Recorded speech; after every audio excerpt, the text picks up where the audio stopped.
ಇನ್ನೊಂದು ಸಲ ಅವ್ರು ಹೋಗುವಾಗ ನಿನ್ನ ಕರ್ಕೊಂಡು ಹೋಗೋದಕ್ಕೆ ಹೇಳ್ತೀನಿ ಬಿಡು ಬಂಗಾರ, ಈ ಸಲಕ್ಕೆ ಸುಮ್ಮನಿರೋ ಅಂತ ಸೊಸೆನ ಸಮಾಧಾನ ಮಾಡೋ ಕೆಲಸದಲ್ಲಿ ಆದರೂ ಅನ್ವಿತಾ.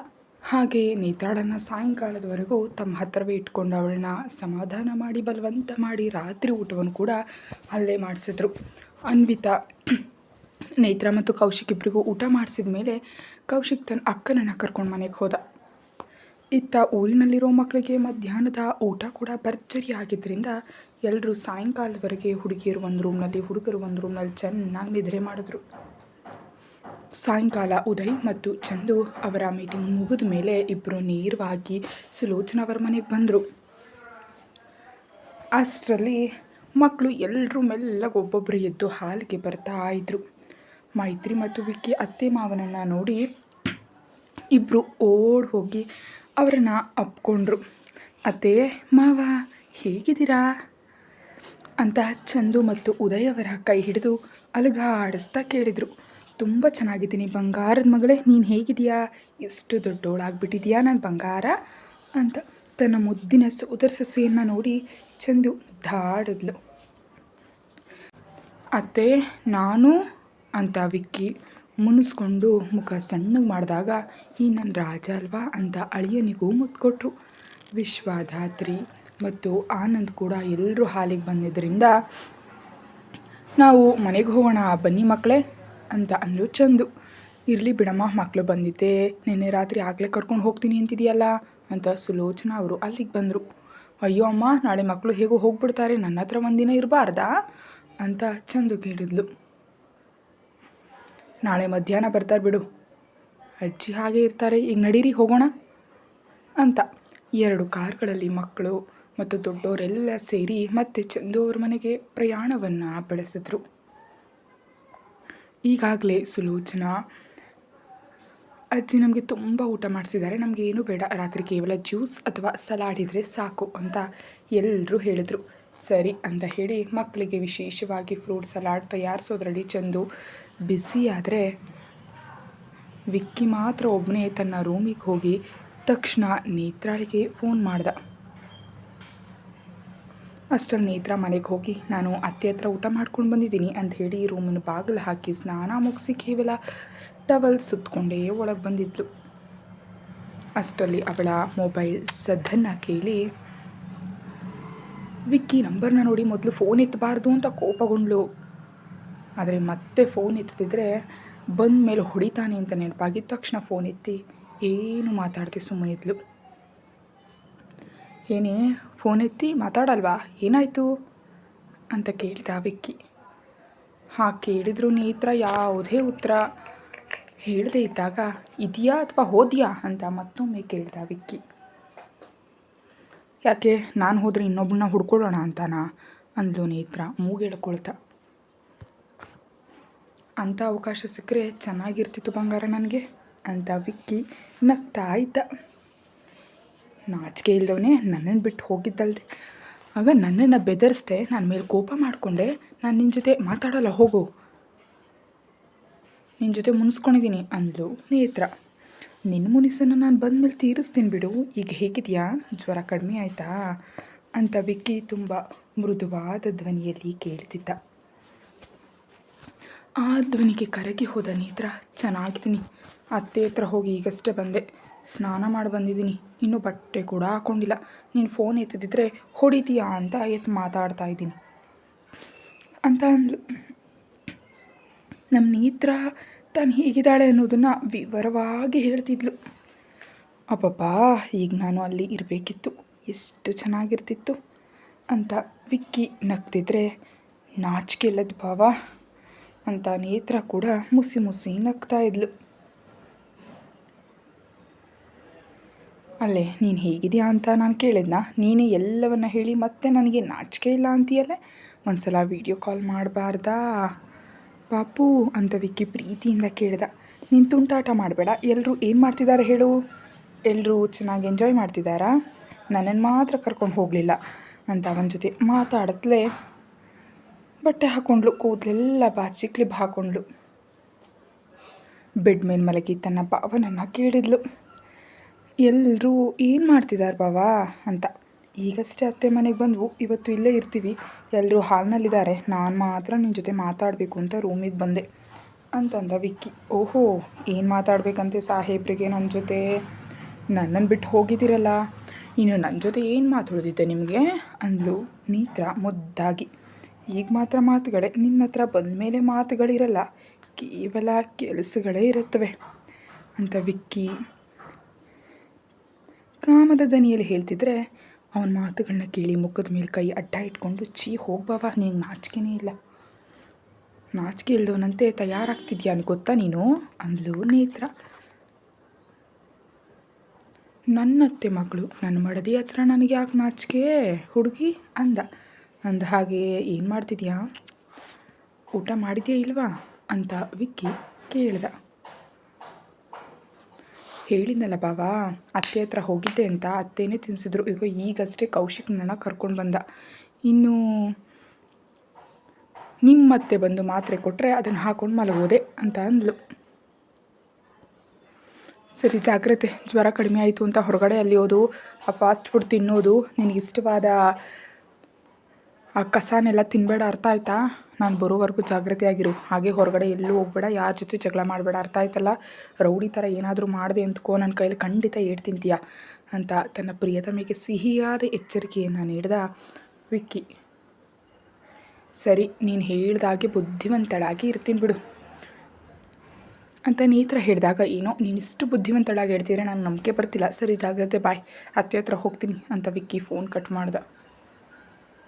ಎಲ್ಲರೂ ಕೂತು ಸ್ವಲ್ಪ ಹೊತ್ತು ಹರಟೆ ಹೊಡೆದ ಮೇಲೆ ಲಘುವಾಗಿ ಉಪಹಾರ ಸೇವಿಸಿ ಹಾಲ್ನಲ್ಲಿ ಸಭೆ ಸೇರಿದ್ರು. ಮೈತ್ರಿ ತನ್ನ ಅತ್ತೆ ಮಡಿಲಲ್ಲಿ ತಲೆ ಇಟ್ಕೊಂಡು ಮಾತಾಡ್ತಿದ್ರೆ ಆನಂದ್ ಬಂದು, ಓಯ್ ಡಾರ್ಲಿಂಗ್, ಆ ಜಾಗ ನಂದು, ನೀನು ಎದ್ದು ಹೋಗು ಅಂದ. ಏಯ್, ನಿನಗೆ 100 ಸಲ ಹೇಳಿದ್ದೀನಿ ನಾನು ನಿನಗಿಂತ ದೊಡ್ಡೋಳು, ಕರಿಬೇಡ ಅಂತ, ಆದರೂ ನೀನು ಕೇಳೋದಿಲ್ವಲ್ಲ ಅಂದ್ಲು ಮೈತ್ರಿ.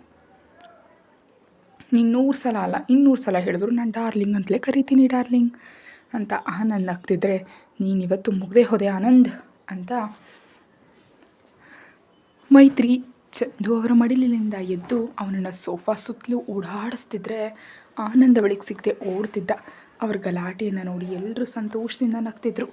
ಅಷ್ಟರಲ್ಲಿ ವಿಶ್ವ ಯಾವಾಗ ಮನೆ ಮಹಡಿ ಮೇಲೆ ಹೋದ್ನೋ ಗೊತ್ತಿಲ್ಲ. ಧಾತ್ರಿಗೆ ಮೆಸೇಜ್ ಮಾಡ್ದ, ಮೇಲ್ಬಾ ಅಂತ. ಆ ಮೆಸೇಜ್ ನೋಡಿ ಅಷ್ಟರವರೆಗೆ ಅಲ್ಲಿ ವಿಶ್ವ ಇಲ್ಲ ಅನ್ನೋದನ್ನು ಗಮನಿಸಿದ ಧಾತ್ರಿ, ಮನೆಯವರೆಲ್ಲ ಒಂದು ಸಲ ನೋಡಿ ಇವರೆಲ್ಲರೂ ಇಲ್ಲೇ ಇದ್ದಾರಲ್ಲ, ನಾನು ಹೇಗೆ ಬರಬೇಕು ಬಾವಾ ಅಂತ ವಿಶ್ವನಿಗೆ ಮೆಸೇಜ್ ಮಾಡಿದ್ಲು. ಅದು ನಿನ್ನ ಸಮಸ್ಯೆ ಬಂಗಾರ, ನನಗೆ ಗೊತ್ತಿಲ್ಲ, ನೀನು ಖಂಡಿತ ಬರಲೇಬೇಕು, ಇಲ್ಲದಿದ್ದರೆ ನಾನು ಏನು ಮಾಡ್ತೀನಿ ಅಂತ ನೀನು ಚೆನ್ನಾಗಿ ಗೊತ್ತು ಅಂತ ವಿಶ್ವ ಉತ್ತರ ನೀಡ್ದ. ಪ್ಲೀಸ್ ಬಾವಾ, ಈಗ ಇವರೆಲ್ಲರೂ ಮುಂದೆ ಬಂದರೆ ನನ್ನ ಚುಡಾಯಿಸ್ತಾರೆ, ಒಂದು 10 ನಿಮಿಷ ಸಮಯ ಕೊಡು ಅಂತ ಧಾತ್ರಿ ಮೆಸೇಜ್ ಮಾಡ್ತಿದ್ರೆ, 10 ನಿಮಿಷ ಅಷ್ಟೇ, ಅದಕ್ಕಿಂತ 1 ಸೆಕೆಂಡ್ ತಡ ಆದರೂ ನಾನು ಕೆಳಗೆ ಬಂದು ಎಲ್ಲರೂ ಮುಂದೆ ನೀನು ಎತ್ಕೊಂಡು ಹೋಗ್ತೀನಿ. ಆಗ ಯಾರು ಏನು ಹೇಳಿದ್ರು ನಾನು ಕೇಳೋದಿಲ್ಲ ಅಂತಂದ. ಯಾವುದೇ ಇಲ್ಲದೆ ವಿಶ್ವ ಮೆಸೇಜ್ ಕಟ್ ಮಾಡಿದಾಗ, ಈ ಬಾವ ಅಂದಷ್ಟು ಕೆಲಸ ಮಾಡ್ತಾನೆ, ಈಗ ಹೇಗೆ ಹೋಗೋದು ಅಂತ ಧಾತ್ರಿ ಎಲ್ಲರನ್ನ ನೋಡ್ತಾ ಭಯ ಪಡ್ತಿದ್ಲು. ಇವ್ರು ಯಾರು ಈಗ ನಿದ್ರೆ ಮಾಡೋ ಹಾಗೆ ಕಾಣಿಸ್ತಿಲ್ವಲ್ಲ ಅಂತ ಅವಳು ಯೋಚಿಸ್ತಿದ್ಲು. ಆದರೆ ಧಾತ್ರಿ ವಿಶ್ವನ ಜೊತೆ ಮೆಸೇಜ್ ಮಾಡಲು ಶುರು ಮಾಡಿದಾಗಿಂದ ಅವಳನ್ನೇ ನೋಡ್ತಿದ್ದ. ವಿಕ್ಕಿಗೆ ಇದು ಖಂಡಿತ ತನ್ನ ಅಣ್ಣನ ಕೆಲಸವೇ ಅಂತ ಅರ್ಥ ಆಯಿತು. ಮೈತ್ರಿ ಬಾ, ಇನ್ನು ಮಲಗೋಣ, ಆನಂದ್ ಬಾ, ಅತ್ತೆ ಮಾವ ಈಗಾಗಲೇ ತುಂಬ ತಡ ಆಗಿದೆ, ನೀವು ಹೊರಗೆ ಹೋಗಿ ಬಂದಿದ್ದೀರಿ, ಇನ್ನು ಮಲಗಿ, ನಾವು ಕೂಡ ಮಲಗ್ತೀವಿ, ಅದಕ್ಕೆ ಅಣ್ಣನಿಗೆ ಸ್ವಲ್ಪ ಹಾಲು ತೊಗೊಂಡು ಹೋಗ್ಕೊಡ್ತೀಯಾ, ಅಣ್ಣ ಸಂಜೆಯಿಂದ ಏನೂ ತಿಂದಿಲ್ಲ ಅಂತ ವಿಕ್ಕಿ ಆನಂದ್ ಮತ್ತು ಮೈತ್ರಿಯನ್ನು ಎಳೆದ್ಕೊಂಡು ಅಲ್ಲಿಂದ ಹೋದ. ಚಂದು ಕೂಡ ತನ್ನ ರೂಮಿಗೆ ಹೋಗ್ತಾ ಧಾತ್ರಿ ನಿಮ್ಮ ಭಾವನಿಗೆ ಹಾಲು ಕೊಟ್ಟು ಬಂದು ಮಲಗು ತಾಯಿ ಅಂತ ಹೇಳಿ ಉದಯ್ ಜೊತೆ ರೂಮಿಗೆ ಹೋದರು. ಇನ್ನು ಧಾತ್ರಿ ಎಲ್ಲರೂ ಹೇಳಿದಂತೆ ಅಡುಗೆ ಮನೆಗೆ ಹೋಗಿ ವಿಶ್ವನಿಗೆ ಹಾಲನ್ನು ಉಗುರು ಬೆಚ್ಚಗೆ ಮಾಡಿ ಗ್ಲಾಸ್ಗೆ ಹಾಕಿ ತೊಗೊಂಡು ಹೋದ್ಲು. ಅವಳು ಹೋಗುವಷ್ಟರಲ್ಲಿ ಅವನು 2 ಕೈಗಳನ್ನ ಕಟ್ಕೊಂಡು ಮೆಟ್ಟಲುಗಳ ಕಡೆಯೇ ನೋಡ್ತಿದ್ದ. ಅವಳು ಯಾವಾಗ ಬರ್ತಾಳೆ ಅಂತ ಕಾಯ್ತಿದ್ದವನು ಅವಳನ್ನ ಕಂಡ ತಕ್ಷಣ ಸಣ್ಣದಾಗಿ ನಗ್ತ. ಆ ನಗು ಯಾಕೆ ಅಂತ ಕೇಳಿದ್ಲು ಧಾತ್ರಿ. ಅಂದರೆ ಮದುವೆ ಆದಮೇಲೆ ಹೀಗೆ ನಮ್ಮ ರೂಮಿಗೆ ಬರ್ತೀಯೇನೋ ಅಂದ್ಕೊಂಡಿದ್ದೆ, ಹಾನೇನು ಗ್ಲಾಸ್ ಹಿಡಿದು, ಆದರೆ ನೀನು ಮೊದಲೇ ಬರ್ತಿದೆಯಲ್ಲ, ಅದು ನೆನಪಾಗಿ ನಗ್ದೆ ಅಷ್ಟೇ ಅಂದ. ನಾಚಿಕೆ ಇಲ್ಲ ಬಾವ ನಿನಗೆ, ಅದು ಬೇರೆ ಇದು ಬೇರೆ, ಆದರೂ ಎಲ್ಲರೂ ಇರುವಾಗ ನನ್ನನ್ನು ಹೇಗೆ ಬರೋದಕ್ಕೆ ಹೇಳ್ತೀಯಾ, ಅವ್ರು ಏನು ಅಂದ್ಕೊಳ್ತಾರೆ, ವಿಕ್ಕಿ ಬದುಕಿಸ್ತಾ, ಹಾಗಾಗಿ ಈಗ ನಿನ್ನ ಹತ್ರ ಬಂದರೆ ಅವರ ಜೊತೆ ತೊಂದರೆ, ಬರೆದಿದ್ರೆ ನಿನ್ನ ಜೊತೆ ತೊಂದರೆ. 2 ದಿನ ಕಳೆದ್ರೆ ನಿಮ್ಮ ಮನೆಯಲ್ಲೇ ಇರ್ತೀನಲ್ಲ. ಈಗಲೇ ಯಾಕಿಷ್ಟು ಅವಸರ ನಿನಗೆ ಅಂತ ಅಂದ್ಲು ಧಾತ್ರಿ. ನಿಮ್ಮ ಮನೆ ಅಲ್ಲ, ನಮ್ಮ ಮನೆ, ಅರ್ಥ ಆಯ್ತಾ? ಅಷ್ಟಕ್ಕೂ ನಿನ್ನ ಜೊತೆ ಮಾತಾಡಬೇಕನ್ನಿಸ್ತು, ನಿನ್ನನ್ನು ನೋಡಬೇಕನ್ನಿಸ್ತು. ಎಲ್ಲರ ಮುಂದೆ ಮಾತಾಡಿದೆ ನಾನು, ನಿನಗೆ ಗೊತ್ತೇ ಇಲ್ಲದ ಒಂಥರ ಇರ್ತೀಯಲ್ಲ, ಅದಕ್ಕೆ ನಾನು ನಿನ್ನ ಮುಂದೆ ಅವರಿಂದ ದೂರ ಇದ್ದೆ. ಯಾರೂ ಇಲ್ದಿದ್ದಾಗ ಮಾತಾಡೋಣ ಅಂದರೆ ನೀನು ನನ್ನ ಹತ್ರ ಇರೋದೇ ಇಲ್ವಲ್ಲ. ಈಗ ನೀನು ಬಂದಿರೋದು ಕೂಡ ನನ್ನ ಮೇಲಿನ ಭಯದಿಂದ ಬಂದಿದ್ಯಾ ಹೊರತು ಪ್ರೀತಿಯಿಂದ ಅಲ್ಲ ಅಲ್ವಾ ಅಂತ ವಿಶ್ವ ಮೆಲ್ಲಗೆ ಅವಳನ್ನು ತನ್ನ ಹತ್ರಕ್ಕೆ ಸೆಳ್ಕೊಂಡ. ಮತ್ತು ಚಿಕ್ಕಂದಿನಿಂದ ಹೀಗೆ ಗಂಭೀರವಾಗಿ ನನ್ನ ನೋಡ್ತಾ ಚುಡಾಯಿಸ್ತಿದ್ದವನ ಮುಂದೆ ಭಯ ಇಲ್ಲದೆ ಹೇಗಿರ್ತಾರಂತೆ ಅಂತ ಅವಳ ಕೈಯಲ್ಲಿದ್ದ ಹಾಲಿನ ಗ್ಲಾಸನ್ನು ಜಾಗ್ರತೆಯಾಗಿಡ್ಕೊಂಡ್ಳು. ಅವಳನ್ನ ಹಿಂದಕ್ಕೆ ತಿರುಗಿಸಿ ಹಿಂದಿನಿಂದ ಹಪ್ಕೊಂಡು ಅವಳ ಭುಜದ ಮೇಲೆ ತನ್ನ ಗಡ್ಡವನ್ನು ಉರಿದ ವಿಶ್ವ ಈ ಹಾಲಿನ ಗ್ಲಾಸನ್ನು ತನ್ನ ಕೈಗೆ ತೆಗೆದುಕೊಂಡು ಅವಳ ಬಾಯಿ ಹತ್ರ ಹಿಡಿದಾಗ, ಇದು ನಿನಗಾಗಿ ತಂದಿದ್ದು ಬಾವಾ ಅಂದ್ಲು ಧಾತ್ರಿ. ಆದರೆ ಈಗ ಇದನ್ನು ನೀನೇ ಕುಡಿಬೇಕು, ನಿನಗೆ ಶಕ್ತಿ ಅವಶ್ಯಕತೆ ತುಂಬ ಇದೆ, ಮುಂದೆ ನನ್ನ ತಡ್ಕೊಳ್ಬೇಕು ಅಂದರೆ ನಿನಗೆ ತುಂಬ ಶಕ್ತಿ ಬೇಕು ಅಂತ ಮೆಲ್ಲಗೆ ನಗ್ತಾ ವಿಶ್ವ. ಅವನ ಉದ್ದೇಶ ಅರ್ಥ ಆದರೂ ಅವಳು ಗಟ್ಟಿಯಾಗಿ ಕಣ್ಣು ಮುಚ್ಕೊಂಡು, ಯಾಕೆ ಬಾವ ಹಾಗೆ ಮಾತಾಡಿ ನನ್ನನ್ನು ಒಂಥರ ತೊಂದರೆಗೆ ಸಿಲುಕಿಸ್ತೀಯಾ? ಮೊದಲೇ ನಿನ್ನ ಹತ್ರ ಬರೋದು ಭಯ ಆಗುತ್ತೆ, ಈಗ ನೀನು ಹೀಗೆ ಮಾತಾಡಿ ಇನ್ನೂ ಭಯ ಪಡಿಸ್ತಿದ್ಯಾ ಅಂದ್ಲು ಧಾತ್ರಿ. ನಿಜ ಹೇಳಿದರೆ ಯಾಕೆ ಮುಜುಗರ ಪಡ್ತೀಯಾ ಹುಚ್ಚಿ?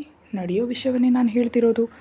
ಒಂದು ವೇಳೆ ನಿನ್ನ ಜಾಗಕ್ಕೆ ಬೇರೆ ಯಾರನ್ನಾದರೂ ಕರ್ಕೊಬಂದರೆ ಸುಮ್ಮನೆ ಇರ್ತೀಯಾ ಅಂತ ಅವಳ ಮುಖದ ಹಾವಭಾವಗಳನ್ನು ನೋಡ್ತಾ ಕೇಳ್ದ. ಅವನು ನಗ್ತಾ, ಹೇಳು, ನಿನ್ಗೆ ಅಷ್ಟು ತೊಂದರೆ ಆಗ್ತಿದ್ರೆ ನಿನ್ನ ಜಾಗಕ್ಕೆ ಬೇರೆ ಯಾರನ್ನಾದರೂ ಕರ್ಕೊಬರ್ತೀನಿ ಎಂದು ಮತ್ತೊಮ್ಮೆ ಕೇಳಿ ಅವಳನ್ನು ತನ್ನ ಕಡೆ ತಿರುಗಿಸ್ಕೊಂಡ. ಅಷ್ಟರಲ್ಲೇ ಧಾತ್ರಿ ಮುಖ ಸಣ್ಣಗೆ ಮಾಡ್ಕೊಂಡಿದ್ಲು, ಅಳೋದಕ್ಕೂ ಕೂಡ ಸಿದ್ಧವಾಗಿದ್ಲು. ಕಣ್ಣು ತುಂಬ ನೀರು ತುಂಬಿಕೊಂಡು, ನಾನು ಅಂದರೆ ನಿನಗೆ ನಿಜವಾಗಿಯೂ ಇಷ್ಟ ಇಲ್ಲ ಅಲ್ವಾ? ಅದಕ್ಕೆ ಚಿಕ್ಕಂದಿಂದ ನನ್ನನ್ನು ಅಳಿಸ್ಲೇ ಇದೆಯಾ? ಈಗಲೂ ನನ್ನನ್ನು ಕಾಡಿ ನೋವು ಕೊಡೋದಕ್ಕೆ ಹೀಗೆ ಮಾಡ್ತಿದ್ಯಾ? ನಿನಗೆ ನನ್ನ ಮೇಲೆ ಪ್ರೀತಿಯೇ ಇಲ್ಲ ಅಲ್ವಾ ಅಂತ ಚಿಕ್ಕ ಮಗುವಿನಂತೆ ಕಣ್ಣೀರು ಒರೆಸ್ಕೊಳ್ತಿದ್ಲು. ತನ್ನ ಮಡದಿ ಅಳುತ್ತಿರೋದು ನೋಡಿ ಅವಳಿಗೆ ತುಂಬ ಮುದ್ದೆನಿಸಿ ಅವಳ ಅನುಮತಿ ಇಲ್ಲದ ವಿಶ್ವ ತಮ್ಮ ಮೊದಲ ಮುತ್ತಿಗೆ ಮುನ್ನುಡಿಯನ್ನು ಬರೆದ. ಅವಳ ಅಳುವಿನ ಬರದಲ್ಲಿ ಸಯ್ಯ ಗಮನಿಸ್ತಿಲ್ಲ. ತನ್ನ ತುಟಿಗಳ ಸ್ಪರ್ಶವೇ ಅವಳಿಗೆ ತಿಳಿಯಿಲ್ಲ. ಯಾಕಂದ್ರೆ ಅಷ್ಟರಲ್ಲಿ ವಿಶ್ವ ಅವಳ ತುಟಿಗಳನ್ನ ಆಕ್ರಮಿಸ್ಕೊಂಡಿದ್ದ. ವಿಶ್ವ ಮುತ್ತಿಡಲು ಶುರು ಮಾಡಿದ ಮೇಲೆ ಅವಳಿಗೆ ತನ್ನ ತುಟಿಗಳಿಗೆ ನಲಗ್ತಿದೆ ಅಂತ ಅರ್ಥವಾಗಿ ಕಣ್ಣು ದೊಡ್ಡದಾಗಿ ಮಾಡಿದ್ಲು. ಅವಳ ಆ ದೊಡ್ಡ ಕಣ್ಣುಗಳನ್ನ ನೋಡಿ ನಗ್ತಾ ಧಾತ್ರಿ ಇನ್ನಷ್ಟು ಶಾಕ್ ಆಗುವಂತೆ ಅವಳ ಸೊಂಟ ಸುತ್ತ ಕೈ ಹಾಕಿ ಗಟ್ಟಿಯಾಗಿ ಅಪ್ಕೊಂಡ. ಅಷ್ಟೇ, ಅವಳ ದೇಹಕ್ಕೊಮ್ಮೆಲೆ ಕರೆಂಟ್ ಶಾಕ್ ಕೊಡೋದಂತಾಯಿತು. ಕೂಗಬೇಕಂದ್ರೆ ಅವಳ ತುಟಿಗಳು ಸಹಕರಿಸ್ತಿಲ್ಲ. ಅವಳ ಶ್ವಾಸನೆಲ್ಲ ಅವನು ಕಸಿದ್ಕೊಂಡಿದ್ದ. ಅವಳಿಗೆ ಏನು ಮಾಡಬೇಕಂತ ತೋಚದೆ ಉಸಿರಾಡಲು ಕಷ್ಟವಾದಾಗ ಅವನ ಕಾಲರನ್ನು ಗಟ್ಟಿಯಾಗಿಟ್ಕೊಂಡ್ಳು. ಭಯದಿಂದ ಅವನಿಗೆ ಇನ್ನೂ ಹತ್ರ ಬಂದ್ಲು. ಪಾಪ, ಮೊದಲ ಮುತ್ತನ್ನು ಯಾವುದೋ ಭಯಾನಕ ಅನುಭವದಂತೆ ವಿಶ್ವ ಮುಗಿಸ್ದ. ಅವನಿಗೆ ಅನಿಸಿದ್ರು ಧಾತ್ರಿಗೆ ಮಾತ್ರ ಯಮನನ್ನು ಕಂಡು ಬಂದಂತಾಯಿತು. ಉಸಿರು ಕಟ್ಟುವಂತೆ ಮಾಡಿದ್ದ ವಿಶ್ವ. ಅವನು ಬಿಟ್ಟಿದ ತಕ್ಷಣ ಅವಳು ಗಟ್ಟಿಯಾಗಿ ಉಸಿರಾಡ್ತಿದ್ರೆ ಅವನು ಮತ್ತೆ ಮೆಲ್ಲಗೆ ಹಪ್ಕೊಂಡು ಅವಳ ಬೆನ್ನು ಸವರ್ತಿದ್ದ. 10 ನಿಮಿಷಗಳ ನಂತರ ಸುಧಾರಿಸ್ಕೊಂಡು, ಕೊಲೆ ಮಾಡ್ತೀಯಾ ಭಾವ ನನ್ನನ್ನು ನೀನು ಅಂದ್ಲು. ನಿನ್ನನ್ನು ಕೊಂದರೆ ನಾನೇನು ಮಾಡಲಿ ರಾಕ್ಷಸಿ? ನಾನು ಬದುಕಿರೋದೇ ನಿನಗಾಗಲ್ವಾ? ಅಷ್ಟೇನಿಲ್ಲ ಬಿಡು ಅಂದ್ಲು. ಅವಳು ತನ್ನ ಕಾಡಿಗೆ ಹಚ್ಚಿದ ಕಣ್ಣುಗಳನ್ನ ಮೇಲೆತ್ತಿ ಅವನ ಕಣ್ಣುಗಳನ್ನ ನೋಡುತ್ತಾ, ಏನೇ ಅಷ್ಟೇನೂ ಇಲ್ಲ ಅಂದರೆ ಏನು ನಿನ್ನ ಉದ್ದೇಶ ಅಂತ ವಿಶ್ವ ಕೇಳ. ನಿನಗೆ ನಾನೇನು ಹೆಚ್ಚಲ್ಲ, ಮೊದಲು ಅತ್ತೆ ಮಾವ ವಿಕ್ಕಿ ಮೈತ್ರಿ ಅವರೇ ಹೆಚ್ಚು ಅಲ್ವಾ? ಅದಕ್ಕೆ ಕೇಳ್ತಿದ್ದೀನಿ. ನೀನು ಹೇಳು, ಇವರೆಲ್ಲರೂ ಪಕ್ಕಕ್ಕಿಟ್ಟು ಮೈತ್ರಿ ಹೆಚ್ಚಾ ಅಥವಾ ನಾನು ಹೆಚ್ಚಾ? ನಿನಗೆ ಯಾರು ಹೆಚ್ಚು ಹೇಳ್ಬಾವಾ ಅಂತ ಕೇಳಲು. ನನ್ನ ಮುಂದೆ ಬಾಯಿ ಬಿಡದವಳಿಗೆ ಈಗ ತುಂಬ ಧೈರ್ಯ ಬಂದಿದೆ, ಬಾಯಿ ಚೆನ್ನಾಗಿ ಬರ್ತಿದ್ದೆ ನಿನಗೆ ಅಂತಂದ ವಿಶ್ವ. ನಾನು ಕೇಳಿದ ಪ್ರಶ್ನೆಗೆ ಉತ್ತರ ಹೇಳು, ವಿಷಯ ಬದಲಾಯಿಸ್ಬೇಡ ಅಂತ ಅವಳು ಹಠ ಹಿಡಿದಾಗ 1 ಸೆಕೆಂಡ್ ಕೂಡ ತಡ ಮಾಡಿದೆ. ಮೈತ್ರಿ ಅಂದ ವಿಶ್ವ. ಹೌದಲ್ಲ, ಮತ್ತು ನಾನೇ ಹೆಚ್ಚು ಅಂತ ಹೇಳ್ತಿದೆಯಲ್ಲ ಅಂತ ಧಾತ್ರಿ ಮುನಿಸ್ಕೊಂಡಾಗ, ಆ ಪ್ರೀತಿ ಬೇರೆ ಈ ಪ್ರೀತಿ ಬೇರೆ ರಾಕ್ಷಸಿ. ನಿನಗೆ ನೀಡೋ ಪ್ರೀತಿಯನ್ನು ನಾನು ಇನ್ಯಾರಿಗೂ ಕೊಡೋದಕ್ಕೆ ಸಾಧ್ಯ ಇಲ್ಲ. ಆದರೆ ಈ ಪ್ರಪಂಚದಲ್ಲಿ ನನಗೆ ಯಾರು ಹೆಚ್ಚು ಅಂದರೆ ಮೊದಲು ಹೇಳೋ ಹೆಸರು ಮೈತ್ರಿ ಅಂತಂದ ವಿಶ್ವ. ಅದು ನಿನಗೂ ಗೊತ್ತು, ಯಾಕೆ ಹೀಗೆ ಕೇಳ್ತಿದ್ಯಾ ಅಂತಂದ. ಅಲ್ಲ ಬಾವ, ನನ್ನ ಹೆಸರು ಹೇಳ್ತೀಯಾ ಅಂತ ಆಸೆಪಟ್ಟೆ, ಆದರೆ ಹೇಳೋದಿಲ್ಲ ಅಲ್ವಾ? ಸರಿ, ಮೈತ್ರಿ ನಂತರವಾದರೂ ನಾನು ಇರ್ತೀನಾ ಇಲ್ವಾ ಅಂತ ಧಾತ್ರಿ ಮುಗ್ಧವಾಗಿ ಕೇಳಿದಾಗ ಇರೋದಿಲ್ಲ ಅಂತಂದ ವಿಶ್ವ. ಅದೇನು ಬಾವ, ಮೈತ್ರಿ ನಂತರನೂ ನಿನಗೆ ಬೇರೆಯವ್ರಂದ್ರೆ ಇಷ್ಟನಾ? ಅತ್ತೆ ಅಂತ ಹೇಳಬೇಡ, ಅತ್ತೆ ಅಂದರೆ ನಿನಗೆ ಪ್ರಾಣ ಅಂತ ಗೊತ್ತು, ಆದರೆ ಮೈತ್ರಿ ನಂತರ ಯಾರು? ನಾನಲ್ಲದೆ ಇನ್ಯಾರನ್ನು ಪ್ರೀತಿಸ್ತಿದ್ಯಾ ಹೇಳಿ ನನಗೆ ಅಂತ ಧಾತ್ರಿ ಶರ್ಟನ್ನು ತನ್ನ ಕೈಗಳಿಂದ ಹಿಡಿದು ಕೇಳಿದ್ಲು. ಅವಳು ತನ್ನ ಹಕ್ಕು ಎಂಬಂತೆ ಹಾಕಿ ಕೇಳ್ತಿದ್ರೆ ವಿಶ್ವನಿಗೆ ತುಂಬ ಮುದ್ದೆನಿಸಿ, ಮೈತ್ರಿ ನಂತರ ನಾನು ಹೆಚ್ಚಾಗಿ ಇಷ್ಟಪಡುವ ಮತ್ತು ಪ್ರಾಣ ಕೊಡುವ ವ್ಯಕ್ತಿ ನಮ್ಮ ಮಗಳು ಅಂದ ವಿಶ್ವ. ಮೊದಲು ಸಲ ಹೇಳಿದಾಗ ಅವಳಿಗೆ ಅರ್ಥ ಆಗಲಿಲ್ವೇನೋ, ಆದರೆ ಅವನ ಮಾತುಗಳನ್ನು ಮತ್ತೆ ನೆನಪಿಸ್ಕೊಂಡು ಅವನ ಕಣ್ಣುಗಳನ್ನ ಮತ್ತು ಅವನ ನಗುವನ್ನು ನೋಡ್ತಾ ವಿಷಯ ಅರ್ಥ ಆಗ ಅವಳ ಕೆನ್ನೆಗಳು ಕೆಂಪಾದವು, ತಲೆ ತಗ್ಸಿ ನಿಂತಳು. ಧಾತ್ರಿ ಅಲ್ಲೇ ಪ್ರಶ್ನೆ ಕೇಳೋದು ಉತ್ತರ ಹೇಳಿದ ಮೇಲೆ ಮತ್ತೆ ಸುಮ್ಮನಾಗ್ತಿದೆಯಲ್ಲ ಅಂತ ಅಂದ. ಹೀಗೆ ನನಗೆ ಮಾತು ಬರೆದಂಥ ಉತ್ತರ ನೀಡಿದ್ರೆ ನೀನು ಮಾತಾಡಲಿ ಅಂತ ತನ್ನ ಮನಸ್ಸಿನಲ್ಲಿ ಅಂದ್ಕೊಂಡು, ಅಂದರೆ ನನಗಿಂತ ನಮ್ಮ ಮಗಳೇ ನಿನಗೆ ಹೆಚ್ಚು ಅಷ್ಟೇನಾ? ನಿನ್ನ ಮಗಳನ್ನು ಕೊಡು, ನಾನು ಮಾತ್ರ ಇಷ್ಟ ಇಲ್ಲ ಅಲ್ವಾ ಅಂತ ಅಂದ್ಲು ಧಾತ್ರಿ. ಲೇ ಮೆಂಟಲ್, ನಿನಗೆ ಅರ್ಥ ಆಗ್ತಿಲ್ಲ. ನನಗೆ ನನ್ನ ತಂಗಿ ಅವಳತ್ತಿಗೆ ನನ್ನ ಮಗಳು, ಅವಳಮ್ಮ ಅಂದರೆ ಪ್ರಾಣ. ಅಮ್ಮ, ಅತ್ತೆ, ತಂಗಿ, ಮಗಳು ಇವರೆಲ್ಲರಿಗೂ ನೀಡೋ ಪ್ರೀತಿ ಒಂಥರ, ಆದರೆ ನಿನಗೆ ನೀಡೋ ಪ್ರೀತಿ ಮಾತ್ರ ಬೇರೆ, ಅದು ನಿನಗೆ ಮಾತ್ರ ಸಿಗುವಂಥದ್ದು ಅಂತಂದ ವಿಶ್ವ. ನೀನು ಹೀಗೆ ನಾನು ಉತ್ತರ ಹೇಳೋದು ಸಾಧ್ಯವಿಲ್ಲದ ಪ್ರಶ್ನೆಗಳನ್ನ ಕೇಳಬೇಡ. ಈಗ ನಿದ್ರೆ ಬರ್ತಿದೆ, ಕೆಳಗೆ ನಡಿ ಹೋಗೋಣ ಅಂದ್ಲು ಧಾತ್ರಿ. ನಿದ್ರೆ ಬರ್ತಿದ್ಯಾ ಅಂತ ವಿಶ್ವ ಮೆಲ್ಲ ಕೇಳ್ದ. ಹೌದು ಬಾವ, ಇಂದು ಬೆಳಗ್ಗೆ ಎದ್ದಿದೆ ಅಲ್ವಾ, ತುಂಬ ನಿದ್ರೆ ಬರ್ತಿದೆ ಅಂತ ಧಾತ್ರಿ ಆಕಳಿಸಿದಾಗ ಅವಳನ್ನ ಎತ್ಕೊಂಡು ಮೆಟ್ಟಿಲಿಳಿವಾಗ ನಾನು ನಡೀತೀನಿ ಬಿಡು ಬಾವ ಅಂದ್ಲು. ನೀನು 100 kg ಇಲ್ಲ, ಹೆಚ್ಚಂದರೆ 40 kg ಇರ್ಬೋದು ಅಷ್ಟೇ, ಅದಕ್ಕೆ ದೊಡ್ಡ ಭಾರ ಅಂತ ಅಂದ್ಕೋಬೇಡ. ನೀನು ನಡಿಬಲ್ಲೆ ಅಂತ ನನಗೂ ಗೊತ್ತು, ಆದರೆ ನನಗೆ ಎತ್ಕೊಳ್ಬೇಕಂತ ಅನ್ನಿಸ್ತಷ್ಟೇ ಅಂತ ವಿಶ್ವ ನೇರವಾಗಿ ಹೇಳಿದಾಗ ಅವಳು ಏನು ಮಾತಾಡದೆ ಅವನು ಕುತ್ತಿಗೆ ಕೈ ಹಾಕಿ ಸುಮ್ಮನಾದ್ಲು. ಅವನು ಅವಳನ್ನು ರೂಮಿಗೆ ಕರ್ಕೊಂಡು ಹೋಗಿ ಬೆಡ್ ಮೇಲೆ ಮಲಗಿಸ್ದ. ಅವನು ತನ್ನ ರೂಮಿಗೆ ಹೋಗಬಹುದು ಅಂತ ಧಾತ್ರಿ ಅಂದ್ಕೊಂಡ್ಳು, ಆದರೆ ವಿಶ್ವ ಬಾಗಿಲು ಹಾಕಿ ಮತ್ತೆ ಧಾತ್ರಿ ಕಡೆ ಹೆಜ್ಜೆ ಹಾಕ್ದ. ಶರ್ಟ್ ಬಟನ್ಗಳನ್ನ ಒಂದೊಂದಾಗಿ ಬಿಚ್ಚಿಸ್ತಾ ಸ್ಲೋ ಮೋಷನ್ನಲ್ಲಿ ಅವಳ ಹತ್ರ ಬರ್ತಿದ್ರೆ ಧಾತ್ರಿ ಹೃದಯ ಬಡಿತ ಜೋರಾಯಿತು. ಅವನನ್ನು ಕರೆಯೋದಕ್ಕೂ ಕೂಡ ಮಾತು ಬರ್ತಿರ್ಲಿಲ್ಲ. ಬಾ ಅಂತಿದ್ಲಷ್ಟೆ. ಬಾಬಾ ಅಲ್ವೇ ಹುಚ್ಚಿ, ಬಾವಾನು ಅಂತ ವಿಶ್ವ ತನ್ನ ಶರ್ಟ್ ಬಿಚ್ಚಿ ಅವಳು ಮುಖದ ಮೇಲೆ ಎಸ್ದ. ಅವನು ಬಳಸೋ ಪರ್ಫ್ಯೂಮ್ ವಾಸನೆ ಅವಳಿಗೆ ಅಮಲಿ ಏರಿಸುವಂತಿತ್ತು. ಬಾವಾ, ನೀನು ನನ್ನ ರೂಮ್ನಲ್ಲಿ ಅಂತ ತಡಬಡಿಸಿದಾಗ, ನಾನು ನಿನ್ನ ರೂಮ್ನಲ್ಲಿದ್ದರೆ ಏನಂತೆ, ಮದುವೆ ಆದಮೇಲೆ ಹೇಗಿರಬೇಕು ಹಾಗೆ ಈಗಲಿಂದಲೇ ಇರೋಣ ಅಂತ ವಿಶ್ವ ಧಾತ್ರಿ ಪಕ್ಕದಲ್ಲೇ ಮಲಗದ. ಅವಳು ಮಾತ್ರ ಭಯದಿಂದ ತನ್ನ ಮಂಡಿಗಳನ್ನ ತಪ್ಕೊಂಡು ಕೂತು, ನೀನು ಹೀಗೆ ಮಲಗಿದ್ರೆ ಹೇಗೆ ಬಾವಾ, ಎಲ್ಲರೂ ನೋಡಿದ್ರೆ ಏನಂದ್ಕೊಳ್ತಾರೆ, ಅಪ್ಪ ಅಮ್ಮ ನೋಡಿದ್ರೆ ನನಗೆ ಗಾಬರಿ ಆಗ್ತಿದೆ, ನಾನು ಅಮ್ಮನ ರೂಮ್ಗೆ ಹೋಗಿ ಮಲಗಲ್ಲ ಅಂದ್ಲು ಧಾತ್ರಿ. ನೀನು ಅಲ್ಲಿಗೆ ಹೋದರೆ ನಾನು ಯಾರನ್ನು ನನ್ನ ಹತ್ರ ಕರ್ಕೊಳ್ಬೇಕು? ಅತ್ತೆಗೇನಾದರೂ ಇನ್ನೊಬ್ಳು ಮಗಳಿದ್ದರೆ ಅವಳ ಹತ್ರ ಹೋಗ್ತಿದ್ದೆ, ಆದರೆ ಆ ಆನಂದ್ ಹುಡುಗನಾಗಿದ್ದಾನೆ, ಅತ್ತೆಗೆ ಇನ್ನೊಬ್ಳು ಮಗಳಿಲ್ವಲ್ಲ. ಹೇಳು ಇನ್ನು ನಾನು ಯಾರ ಹತ್ರ ಹೋಗಲಿ ಅಂತ ವಿಶ್ವ ಆರಾಮವಾಗಿ ಮಲಗ್ತ. ಅವಳು ಉದ್ದನೆ ಜಡೆಯನ್ನು ಹಿಡಿದು ಎಳೆದಾಗ ಧಾತ್ರಿ ನೇರವಾಗಿ ಅವನ ಎದೆ ಮೇಲೆ ಬಂದುಬಿದ್ಲು. ಇಷ್ಟು ಹತ್ರ ಅವನು ಎಂದೂ ಬಂದಿರಲಿಲ್ಲ. ಫೋನ್ ಕರೆಗಳು ಮತ್ತು ಈಗಿನ ಸಾಮೀಪ್ಯದಿಂದ ಧಾತ್ರಿಗೆ ಎಲ್ಲವೂ ಹೊಸದಾಗಿ ಅನ್ನಿಸ್ತಿತ್ತು. ಅವನು ಮುಟ್ದಾಗಲೆಲ್ಲ ಅವಳು ನಡುಗ್ತಿದ್ಲು. ಎದೆ ಮೇಲೆ ಬಿದ್ದ ತಕ್ಷಣ ಅಲ್ಲಿಂದ ಏಳೋದಕ್ಕೆ ಪ್ರಯತ್ನಿಸಿದ್ಲು, ಆದರೆ ಅವಳು ಕೂದಲನ್ನ ಹಿಡಿದು ಇನ್ನೊಂದು ಕೈಯನ್ನು ಸೊಂಟದ ಮೇಲೆ ಹಾಕಿದಾಗ, ಏನು ಮಾಡ್ತಿದ್ಯಾ ಬಾವಾ ಅಂತಂದ್ಲು ಧಾತ್ರಿ. ನಿನಗೆ ನಿನ್ನ ಜಾಗ ಕೊಟ್ಟರೆ ಬೇಡ ಅಂತೀಯಲ್ಲ, ನಿನಗೆ ಆ ಜಾಗ ಬೇಡ ಅಂದರೆ ಹೇಳು, ನಿನ್ನ ಜಾಗಕ್ಕೆ ಇನ್ನೊಬ್ಳನ್ನು ಕರ್ಕೊಬರ್ತೀನಿ ಅಂದ ವಿಶ್ವ.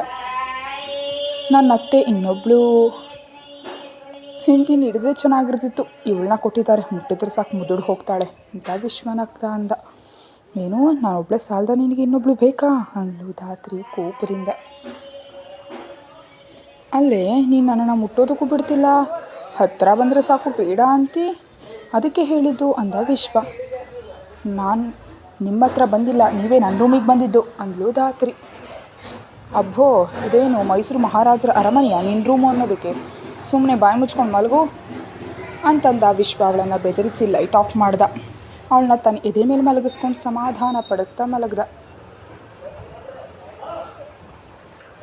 ಅವನಿಗೆ ನಿದ್ರೆ ಬಂತು. ಆದರೆ ರಾತ್ರಿಗೆ ಮಾತ್ರ ಅವನ ಮಾತುಗಳೇ ನೆನಪಾಗ್ತಿದ್ವು. ಇನ್ನೊಬ್ಬಳನ್ನ ಕರ್ಕೊಬರ್ತೀನಿ ಎಂದ ಮಾತುಗಳನ್ನ ನೆನಪಿಸ್ಕೊಂಡು ಅವಳು ಮೆಲ್ಲಗೆ ಅವನ ಎದೆಯ ಮೇಲೆ ಉಗುರಿನಿಂದ ಕೆರೆಯೋದಕ್ಕೆ ಶುರು ಮಾಡಿದ್ಲು. ಮೊದಲು ಅವ್ನು ಸುಮ್ಮನಿದ್ರು. ಅವಳು ನಿಲ್ಲಿಸ್ತಿದ್ದಾಗ, ಏನೇ ನಿನ್ನ ಕಾಟ, ರಕ್ತ ಬರುವಂತೆ ಕೆರೀತಿದೆಯಲ್ಲ ಅಂತ ಅವಳ ಕಡೆ ತಿರುಗದ. ಅದಲ್ಲ ಬಾವ, ನೀನು ನನ್ನನ್ನು ಬಿಟ್ಟು ಹೋಗೋದಿಲ್ವಲ್ಲ, ನಾನು ಇರುವಾಗಲೇ ನಿನಗೆ ಇನ್ನೊಬ್ಬಳು ಹುಡುಗಿ ಬೇಕು ಅಂತಿದೆಯಲ್ಲ, ನಿಜವಾಗಿ ಬೇರೆಯವ್ರ ಹತ್ರ ಹೋಗ್ತೀಯಾ ಅಂತ ಮುಗ್ಧವಾಗಿ ಹೇಳಿದ್ಲು. ಅವಳ ಮುಖ ನೋಡಿ ಅವನಿಗೆ ನಗು ಬಂತು. ಆದರೆ ಅವಳು ಅಳಬಹುದು ಅಂತ ಸುಮ್ಮನಾಗಿ ಅವಳ ಕಣ್ಣುಗಳನ್ನೇ ನೋಡ್ತಾ ಅವಳ ತುಟಿಗಳ ಮೇಲೆ ಬೆರಳಾಡಿಸ್ತಾ, ಕರೆ ತಂದರೆ ಏನು ಮಾಡ್ತೀಯಾ ಅಂತ ಸಣ್ಣ ಧ್ವನಿಯಲ್ಲಿ ಕೇಳಿದ. ನಿಜವಾಗಿಯೂ ಕರ್ಕೊಬರ್ತೀರಾ, ಹಾಗೆ ಮಾಡಬೇಡಿ ಅಂತ ಕಣ್ಣೀರು ತುಂಬಿಕೊಂಡಿದ್ದ ಧಾತ್ರಿಯನ್ನು ನೋಡಿ ವಿಶ್ವನಿಗೆ ಮುದ್ದನ್ನಿಸ್ತು. ನೀನೇ ಹೇಳು, ಕರ್ಕೊಬರ್ಬೇಕಾ ಬೇಡವಾ ಅಂದ ವಿಶ್ವ. ಬೇಡ ಅಂದ್ಲು ಧಾತ್ರಿ ಮುಖ ಸಣ್ಣದಾಗಿ ಮಾಡಿ. ಸರಿ, ನೀನೇ ಬೇಡ ಅಂದರೆ ಮುಗೀತು ಅಂತ ಅವಳನ್ನ ತಪ್ಪಿಕೊಂಡು. ಆದರೂ ಅವಳ ಅನುಮಾನ ತೀರಲಿಲ್ಲ. ನಿನ್ನ ಅನುಮಾನ ತೀರೋದಕ್ಕೆ ಏನು ಮಾಡಬೇಕು ಅಂತ ಕೇಳ್ತಾ, ಈಗಾಗಲೇ ಶರ್ಟ್ ಬಿಚ್ಚಿದವನು ಈಗ ತನ್ನ ಪ್ಯಾಂಟ್ ಬಟನ್ ಮೇಲೆ ಕೈ ಇಟ್ಟ. ಧಾತ್ರಿ ಕಣ್ಣು ದೊಡ್ಡದಾಗಿ ಮಾಡಿ, ಏನು ಮಾಡ್ತಿದ್ಯಾ ಬಾವಾ ಅಂದ್ಲು. ನಿನ್ನ ಅನುಮಾನ ತೀರಿಸ್ತೀನಿ ಅಂತ ಅವನು ಬಟನ್ ಬಿಚ್ಚಲು ಹೋದಾಗ, ಬೇಡ ಬಾವಾ, ನಾನು ಮಾತಿನಲ್ಲಿ ಹೇಳು ಅಂದೆ ಅಷ್ಟೇ ಅಂದ್ಲು ಅವಳು ಬೆವರುತ್ತಾ. ಮಾತಿನಲ್ಲಿ ಹೇಳಿದರೆ ನಿನಗೆ ನಂಬಿಕೆ ಇಲ್ಲ, ಅದಕ್ಕೆ ಕೆಲಸದಲ್ಲೇ ತೋರಿಸ್ತೀನಿ, ಸುಮ್ಮನಿರು, ಕೂಗಿದ್ರೆ ಕೊಲೆ ಮಾಡ್ತೀನಿ ಅಂತ ಹೆದರಿಸ್ತಾ. ಅವಳು ಹಾಕೊಂಡಿದ್ದ ನೈಟ್ ಸೂಟ್ ಬಟನ್ಗಳನ್ನ ಅವನು ಒಂದೊಂದು ಹಾಕಿತ್ತ. ಅವಳ ಎದೆಯ ಸೌಂದರ್ಯ ಅವನನ್ನು ಸೆಳೀತಿತ್ತು. ಅವಳ ಆ ಅಂದವನ್ನು ನೋಡಿ ವಿಶ್ವ ಒಂದು ದೀರ್ಘವಾದ ನಿಟ್ಟುಸಿರು ಬಿಟ್ಟ. ಕತೆ ಮುಂದುವರಿಯುತ್ತೆ. ಹೆಚ್ಚಿನ ವಿಡಿಯೋಗಾಗಿ ಚಾನಲ್ಗೆ ಮೆಂಬರ್ಶಿಪ್ ತಗೊಳ್ಳಿ. Thank you.